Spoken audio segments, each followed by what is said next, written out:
ચર્ચાઓ દરમિયાન અચાનક વધી જતા હવાઈ ભાડાથી જલ્દી જ રાહત મળી શકે છે। કેન્દ્ર સરકારે સુપ્રીમ કોર્ટને કહ્યું છે કે નવા નિયમ તૈયાર થઈ ગયા છે અને જલ્દી જ સંસદમાં રજૂ કરવામાં આવી શકે છે। આ સમાચારની વિગતો આપવા માટે સહયોગી કરણ નેઘાંદી આપણી સાથે જોડાઈ ગયા છે। જી કરણ, હવાઈ ભાડામાં જનતાને રાહત કઈ રીતે મળશે? જી, તો અવારનવાર આપણે વાત કરતા આવ્યા છે જ્યારે પણ એવિએશનની વાત કરીએ ત્યારે કે જ્યારે પણ તહેવાર આવે છે થોડીક ડિમાન્ડ વધે છે પણ સામે ભાવ જે છે, ભાડા જે છે તે હવાઈ ભાડા ખૂબ જ વધી જાય છે। ડિમાન્ડ કરતાં પણ ઘણીવાર જે ભાડા જે છે તે નવા લેવલ પર પહોંચી જાય છે। હવે આ જ મુદ્દો આખો સુપ્રીમ કોર્ટમાં ચાલી રહ્યો છે અને અહીંયાથી સુપ્રીમ કોર્ટમાં સરકારનું કહેવું છે કે હવે હવાઈ ભાડાને રેગ્યુલેટ કરવા માટેના જે નિયમો છે તે તૈયાર કરવામાં આવ્યા છે।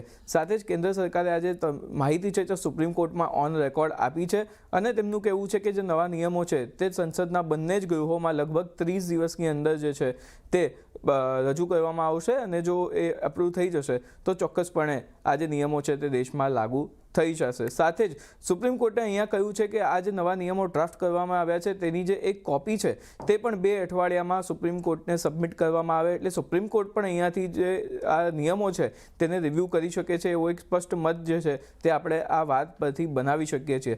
સાથે જ જો બીજી તરફ એક નજર કરી લઈએ તો આ કેસની જે આગામી સુનાવણી છે સુપ્રીમ કોર્ટમાં તે 3 ઓગસ્ટે થવાની છે એટલે કે હવે આ જે સુનાવણી છે આખી અને આજે આખો હવાઈવાળાનો મુદ્દો છે તે ખૂબ જ ચર્ચામાં આવી ગયો છે અને હવે સુપ્રીમ કોર્ટ પણ આ મુદ્દે કાર્યવાહી જે છે તે ચોક્કસપણે કરશે તેવું અહીંયાથી આપણે માનીને ચાલી શકીએ છીએ। એટલે આ એક જે મુદ્દો છે તે ખાસ કરીને ફોકસમાં રહેવાનો છે આવનારા સમયમાં। જી કરણ, આ સમગ્ર જાણકારી આપવા બદલ આપનો આભાર।